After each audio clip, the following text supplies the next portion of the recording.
Hello students, now we are going to read second part of the chapter, The 100 Dresses. In first part we saw that Wanda Petronsky won the girls medal in drawing. As the students saw the exquisitely designed 100 dresses, they realized that Wanda Petronsky was not telling a lie when she was talking about her 100 dresses, but they were unable to show their happiness, their feeling of appreciation to Wanda as she had been absent since last few days. So what happens next? We will read the chapter. While the class was circling the room, the monitor from principal's office brought Miss Mason a note. जब class means the students of the class चारों तरफ घूम के देख रहे थे सारे designs, जैसा कि हमने लास्ट पार्ट में पढ़ा था कि टीचर ने उनको कहा था कि आप लोग इसमें क्वाइटली मूव करके देख सकते हो सारे डिज़ाइंस।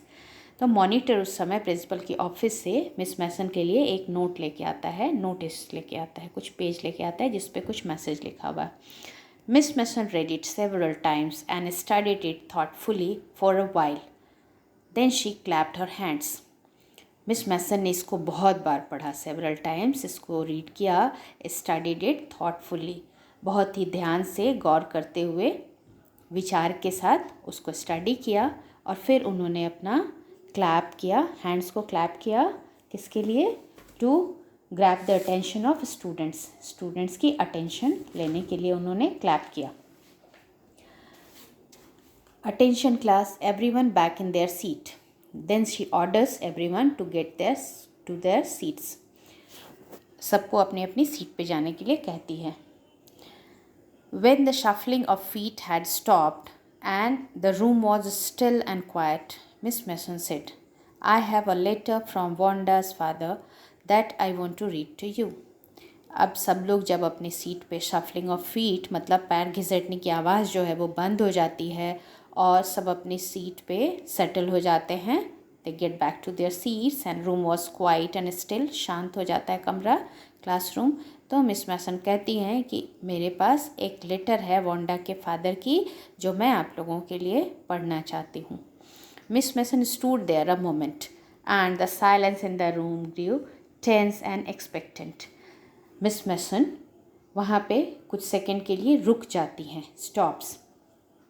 तो पूरे कमरे का जो माहौल है वो टेंस हो जाता है, एक्सपेक्टेंट हो जाता है, तनाव सभी के अंदर है, because they wanted to know the reason why Wanda is absent since last few days, और सबको अपने किए पे भी रिग्रेट है, तो वो जानना चाहते हैं कि what is the matter written in that letter.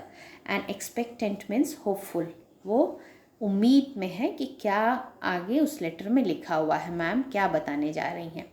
The teacher adjusted her glasses slowly and deliberately. Teacher जो है मिस मैसन है वो अपनी ग्लासेस स्पेक्स स्लोली और डिलिबरेटली जानबूझ के उसको एडजस्ट करती हैं, टाइम लेती हैं, she takes time. Her manner indicated that what was coming, उनका जो मैनर था, बिहेवियर था, डिमीनर था, या जो उनका जेस्चर था, उनकी बॉडी लैंग्वेज बता रही थी कि this letter from Wanda's father was a matter of great importance. वो कुछ ऐसा वांडा के फादर का लेटर था जो काफ़ी इंपॉर्टेंट था, उनका बॉडी लैंग्वेज बता रहा था मैम का। Everybody listen closely as Miss Mason read the brief note. जैसे ही मिस मैसन उसको पढ़ना शुरू करती हैं, सभी लोग बहुत ही ध्यान से उसको सुनते हैं। Listen closely means listen with attention, ध्यान से सुनते हैं। Dear teacher, my Wanda will not come to your school anymore. Jake also.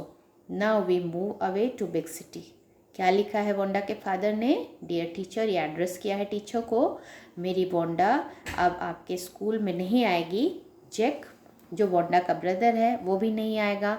Now we move away to big city. अब हम लोग किसी बड़े शहर में शिफ्ट कर रहे हैं। No more Haller Pollock. Children, Haller means calling out, shouting out, and Polak means Polish people, citizens of Poland. तो what does he say? What does Wanda's father say? कि अब आगे कोई भी शाउट नहीं करेगा, उनका मजाक नहीं उड़ाएगा पोलैंड के पीपल का, पॉलिश पीपल का। हॉलर मीन्स शाउट आउट। तो कब चिल्लाते हैं, किसी का नाम लेके कब चिल्लाते हैं? जब उनका मजाक उड़ाना होता है। तो वो कहते हैं कि अब आगे कोई भी मजाक नहीं उड़ा पाएगा।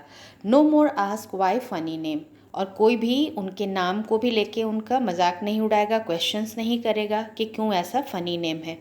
Plenty of funny names in the big city, क्योंकि बड़े शहरों में तो बहुत सारे लोगों के फ़नी नेम होते हैं। Yours truly Jan Petroski, so he signs at the end as Jan Petroski. ये उनके पिता का नाम है, वोंडा के फादर का नाम है। तो उसका ब्रदर जो है जेक और वोंडा, क्या इन्फॉर्मेशन मिलती है कि वो लोग इस शहर को छोड़ के जा रहे हैं। जेक भी उसी स्कूल में पढ़ता है, तो उनके पिता बताते हैं कि वो दोनों बच्चों को लेके बड़े शहर में जा रहे हैं। वहाँ उन्हें कोई भी टीज़ नहीं करेगा, कोई चिढ़ाएगा नहीं, कोई उनका मजाक नहीं उड़ाएगा, कोई उनके फनी नेम्स कॉल आउट नहीं करेगा। तो इसलिए वो इस शहर को छोड़ के जा रहे हैं।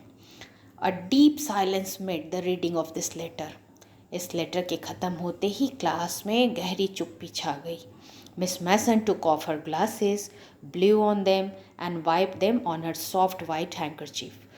तो मिस मैसन क्या करती हैं, अपनी ग्लासेस निकालती हैं, स्पेक्स निकालती हैं, उन पे फूंक मारती हैं, ब्लू करती हैं उनको और वाइप ऑफ करती हैं, उनको पोंछती हैं सॉफ्ट वाइट हैंकरचीफ से। Then she put them on again and looked at the class. फिर वो उनको वापस पहन लेती हैं और क्लास को देखती हैं, मतलब अपना चश्मा साफ करके वापस पहन लेती हैं और क्लास को फिर से देखती हैं। When she spoke, her voice was very low, और जब वो बोलना स्टार्ट करती हैं तो उनकी आवाज़ जो थी बहुत लो थी, बहुत धीमी थी। I am sure that none of the class boys and girls in the room 13 would purposely and deliberately hurt anyone's feeling because his or her name happened to be a long unfamiliar one। क्या कहती हैं वो कि मुझे ये विश्वास है कि कोई भी रूम 13 का बॉय और गर्ल किसी ने जानबूझ के पर्पसली मीन्स इंटेंटली, जानबूझ के किसी ने डेलिबरेटली हर्ट करने के इंटेंशन से किसी का नाम नहीं, मजाक नहीं उड़ाया है, क्योंकि उनका नाम बड़ा है और अनफैमिलियर है। तो किसी की फीलिंग को हर्ट करने के लिए कोई भी ऐसा काम नहीं करेगा उनके क्लासरूम से, किसी को हर्ट नहीं करेगा क्योंकि उनका नाम लंबा है और अनफैमिलियर है, स्ट्रेंज है। I prefer to think that was said in thoughtlessness। तो कहती हैं कि मैं ये सोचना ज़्यादा पसंद करती हूँ कि जो भी कहा गया वो कहा गया थॉटलेसनेस में। थॉटलेसनेस मीन्स बिना सोचे समझे, बिना इंटेंशन के, जानबूझ के ऐसा कुछ नहीं किया गया है।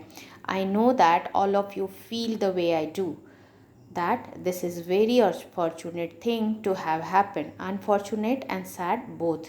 कहती हैं कि मैं सोचती हूँ कि आप लोग भी वैसा ही सोचते हो जैसी मेरी सोच है। हमारी सोच दोनों की फैमिलियर है। अपने स्टूडेंट्स को कह रही है कि ये जो भी हुआ है वो बहुत ही दुखद और बहुत ही दुर्भाग्यपूर्ण है।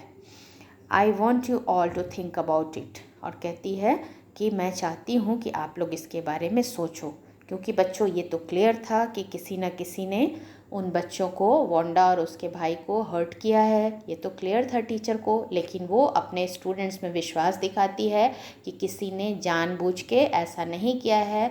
और लेकिन थॉटलेसनेस में अगर ऐसा हो गया है बिना सोचे समझे इसके बारे में, फिर उनको सोचना चाहिए।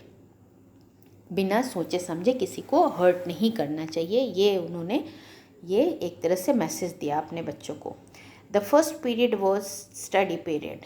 अब जब ये मैसेज मिल गया था कि वोंडा और उसका भाई जेक दोनों स्कूल से जा रहे हैं, तो उसके बाद पहला पीरियड जो लगा, क्योंकि पहले पीरियड से पहले ये अनाउंस हो गया था, रिज़ल्ट के बारे में अनाउंस हुआ और फिर ये लेटर मिला था प्रिंसिपल का, जिससे उनको ये मैसेज मिला कि वोंडा स्कूल छोड़ के जा रही है। तो अब पीरियड स्टार्ट हुआ स्कूल का। Maddie tried to prepare her lesson, but she could not put her mind on her work। तो मैडी कोशिश करती है पहले स्टडी पीरियड में कि वो अपने लेसन तैयार करे, प्रिपेयर करे, लेकिन वो कंसंट्रेट नहीं कर पा रही है। She had a very sick feeling in the bottom of her stomach.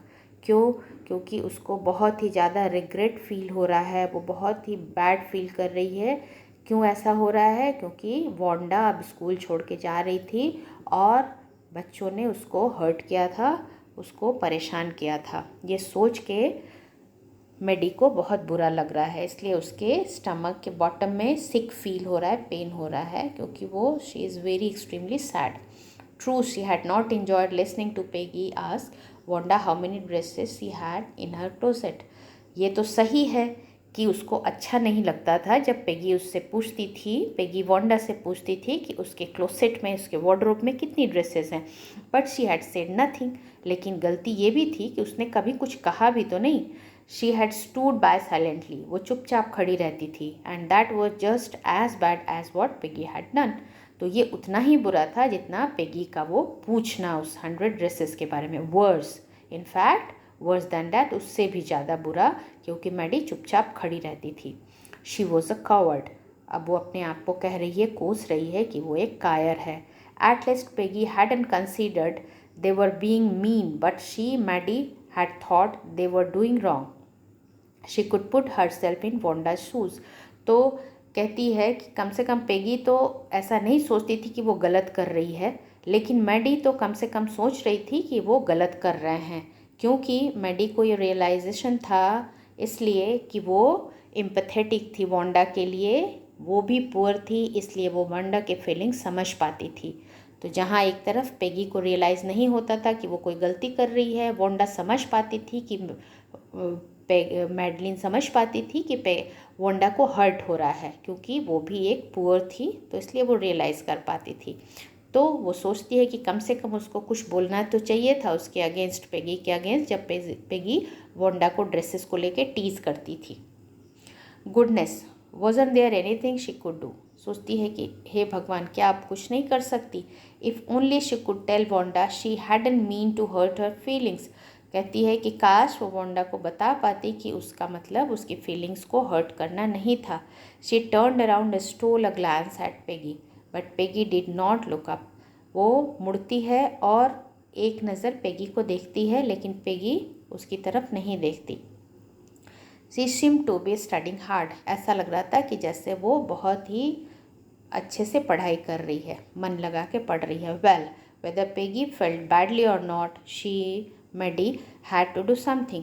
कहती है कि चलो, पेगी को अगर बुरा नहीं लग रहा है तो कोई बात नहीं, लेकिन वो कुछ न कुछ करेगी. She had to find Wanda Petronski. Maybe she had not yet moved away. वो वांडा पेट्रोंस्की को ढूंढने की कोशिश करेगी. हो सकता है कि वांडा अभी तक नहीं गई हो, जहाँ दूसरे शहर जाने की बात कर रहे थे वहाँ के लिए न निकले हों. May be Peggy would climb the Heights with her and they would tell Wanda she had won the contest and that they thought she was smart and the 100 dresses were beautiful. तो कहती है कि हो सकता है may be Peggy उसके साथ आए वॉगिन्स हाइट्स पे, जहाँ पे कि वांडा रहती थी, और वो वांडा को बताएंगे कि वांडा ने कॉन्टेस्ट जीत लिया है, और वो सोचते हैं कि वो एक स्मार्ट लड़की है और 100 ड्रेसेस उसके जो डिज़ाइन थे वो ब्यूटीफुल थे. तो अब वो ये सोच रही है कि मिल के वांडा को ये बताए, क्योंकि वो एक तरह बहुत ही लो फील कर रही है, बहुत सॉरी है, उसको रियलाइज़ हो रहा है कि उन लोगों ने मिस्टेक कर दिया और उनकी गलती के कारण पेट्रोंस्किस को वो शहर छोड़ के जाना पड़ रहा है. तो in this part you will get certain questions which you have to answer. Just you need to read those. Then the next part. When school was dismissed in the afternoon, Peggy said with pretended casualness, "Hey, let's go and see if that kid has left the town or not." अब जब school dismiss हो जाता है, school over हो जाता है afternoon में, then Peggy said, Peggy कहती है with pretended casualness. What is pretended casualness? That is pretended is false and casualness is means unconcerned. वो दिखाना चाहती है कि उसको ज़्यादा चिंता नहीं है, तो वो झूठा दिखावा कर रही है, फॉल्स अनकंसर्न होने का शो ऑफ कर रही है. और क्या कहती है कि चलो देखते हैं कि उस किड ने, उस बच्चे ने टाउन छोड़ दिया या नहीं, अभी भी इसी शहर में है. कौन से बच्चे की बात कर रही है वो? वांडा पेट्रोंस्की की. So Peggy had had the same idea. हालांकि उसने दिखाया था कि वो ज़्यादा कंसर्न नहीं है, लेकिन मैडी को समझ में आ गया कि पेगी के दिमाग में भी वही चल रहा है, वो भी मिलना चाहती है वांडा से. Maddie glowed. मैडी बहुत ही खुश होती है. शी इज़ हैप्पी, प्रफुल्लित हो जाती है, ग्लो करती है. Peg was really all right. और उसको ये लगता है कि हाँ, पेगी तो अच्छी ही है, पेगी सही की अच्छी है. जैसा वो सोचती थी कि पेगी बुरी नहीं है, तो सचमुच में पेगी अच्छी है, क्योंकि वो वांडा के बारे में उससे मिलने को सोच रही है. The two girls hurried out of the building, up the street towards Boggins Height, the part of town that wore such a forbidding air on this kind of November afternoon, drizzly, damp and dismal.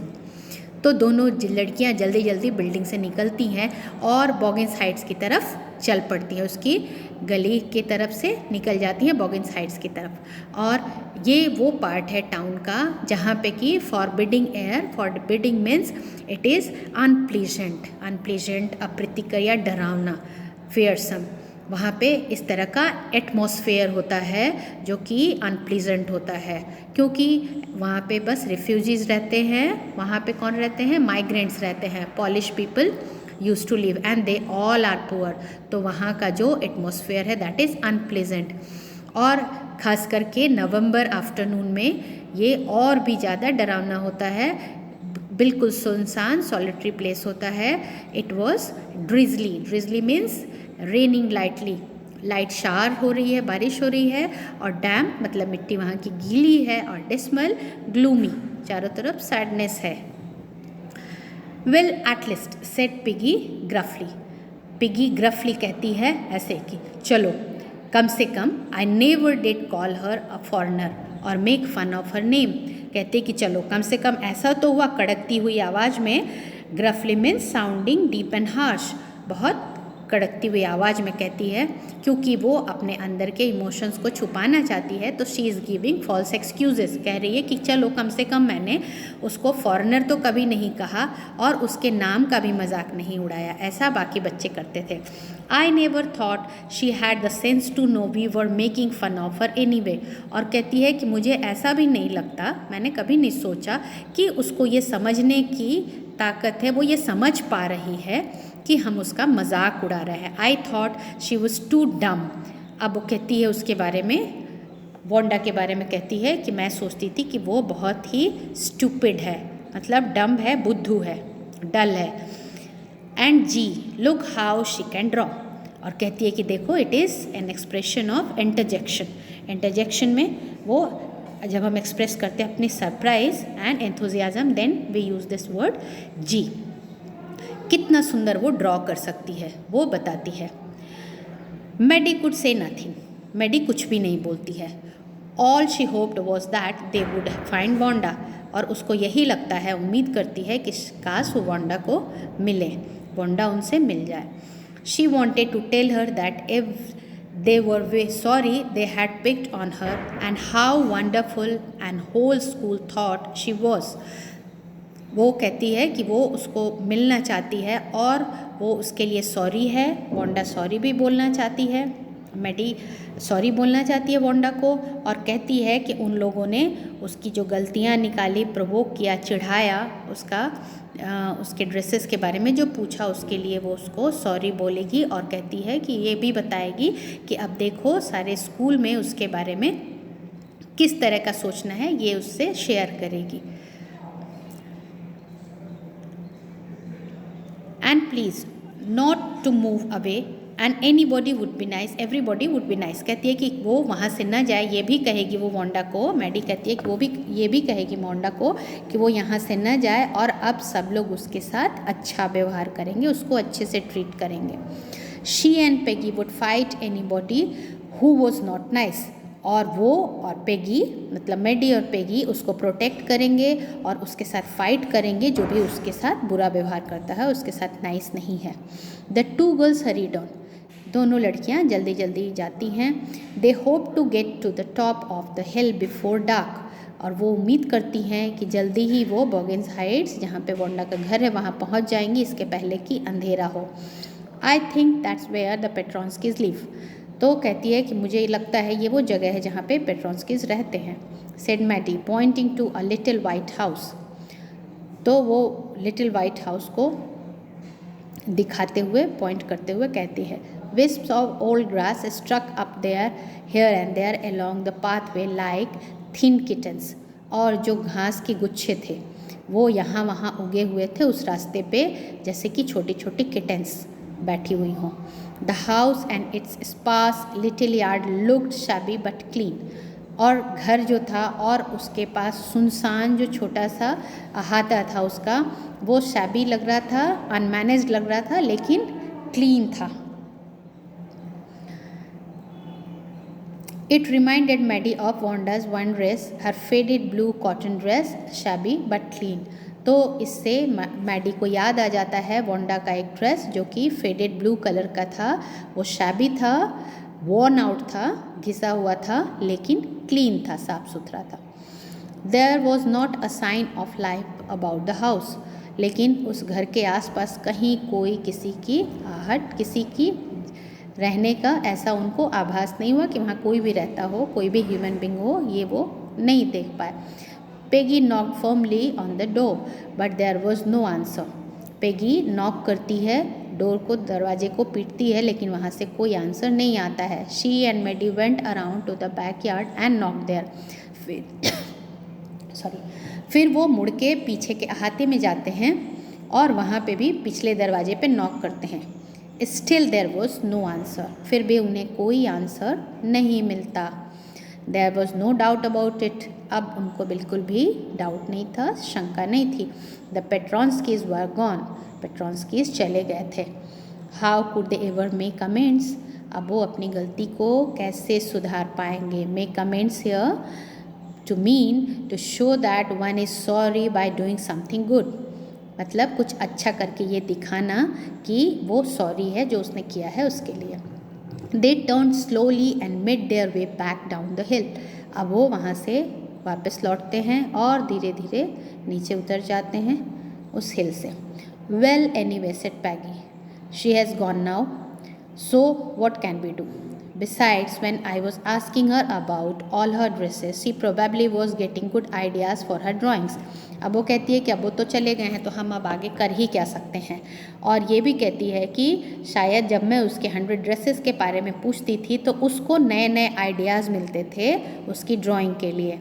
She might not even have one the contest otherwise. और क्योंकि वो बहुत सारे dresses के बारे में पूछती थी इसलिए उसको आइडियाज़ मिले, इसलिए शायद उसने कंटेस्ट विन किया, नहीं तो वो नहीं जीतती। तो ये अपने आप को कंसोल कर रही है पेगी कह के। Maddie turn this idea carefully over in his her head. तो मैडी इस आइडिया को अपने दिमाग में बिठा लेती है कि अच्छा ऐसा पेगी ने किया इसलिए वांडा वो कंटेस्ट जीत पाई। For there were anything in it she would not have to feel so badly. शायद इसमें कुछ ऐसा था जो उसको इतना बुरा लग रहा था अभी तक, उसको कुछ कंसोल कर ले, उसको कुछ सांत्वना मिले ये थॉट से कि क्योंकि पेगी उससे ड्रेसेस के बारे में पूछती थी इसलिए उसको नए नए आइडियाज़ मिलते थे। तो ये सोच जो है मैडी चाहती है कि अपने दिमाग में बिठा ले ताकि उसको कुछ बेटर फील हो। उसके अंदर जो गिल्ट है, अपराध बोध है जो कि उसने हर्ट किया है वांडा को, उन लोगों के कारण ही वांडा वो शहर छोड़ के गई है, वो शायद उसके गिल्ट कुछ कम हो। But that night she could not get to sleep. उस रात वो सो नहीं पाती। She thought about Wanda and her faded blue dress and the little house she had lived in. वो वांडा के बारे में ही सोचती रहती है, उसका ब्लू ड्रेस उसको याद आता है और छोटा सा घर जिसमें वो रहती थी। And she thought of the glowing picture of those 100 dresses made. और फिर उसको याद आते हैं वो bright glowing picture of 100 dresses जो उसने बनाया था, all lined up in the classroom, जो कि सब एक कतार में क्लासरूम में लगे हुए थे। At last, Maddie sat up in the bed and pressed her forehead tight in her hands and really thought. और उसके बाद बैठ जाती है उठ के, क्योंकि वो सो नहीं पाती तो उठ के बैठ जाती है और अपना सर, फॉरहेड अपने हाथ से बहुत ज़ोर से दबाती है। उसको नींद नहीं आ रही है। This was the hardest thinking she had ever done.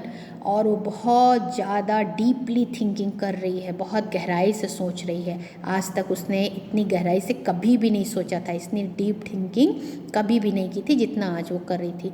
After long long time she reached an important conclusion. और अंत में उसको एक इम्पॉर्टेंट कंक्लूजन पे पहुँचती है, एक निर्णय लेती है। She was never going to stand by and say nothing again. अब आगे से वो पेगी के बगल में खड़ी होके और कुछ भी चुपचाप से बर्दाश्त नहीं करेगी। अब वो इस तरह का इंजस्टिस सहने नहीं जा रही है, ये उसने डिसाइड किया। If she ever heard anybody picking on someone because they were funny looking or because they had strange names, she would speak up. अब वो चुपचाप नहीं रहेगी। अगर उसने देखा कि कोई भी किसी को चिढ़ा रहा है, तंग कर रहा है, परेशान कर रहा है, टीज़ कर रहा है, तो क्योंकि किस लिए टीज़ कर रहा है? क्योंकि उनका लुक्स जो है वो फ़नी है, अपीयरेंस फ़नी है, या तो उनके नेम्स कुछ अलग तरह के हैं, स्ट्रेंज हैं, तो वो उनके लिए प्रोटेस्ट करेगी, उनके साथ खड़ी होगी, ऐसा नहीं होने देगी। Even if it meant losing Peggy's friendship, और अगर पेगी की फ्रेंडशिप खोती है, पेगी उसकी दुश्मन होती है तो हो जाए, तब भी वो इस काम में रोकेगी उनको। She had no way of making things right with Wanda, अब उसके पास कोई तरीका नहीं था जिससे कि वो वोंडा के साथ चीज़ें सही कर सके। But from now on she would never make any body else that unhappy again, लेकिन अब वो डिसाइड कर लेती है कि आज के बाद वो किसी और को इस तरह से दुखी नहीं होने देगी और नहीं करेगी। So this is in your first part of 100 dresses part 2. Now we will read in our next video the rest of the chapter.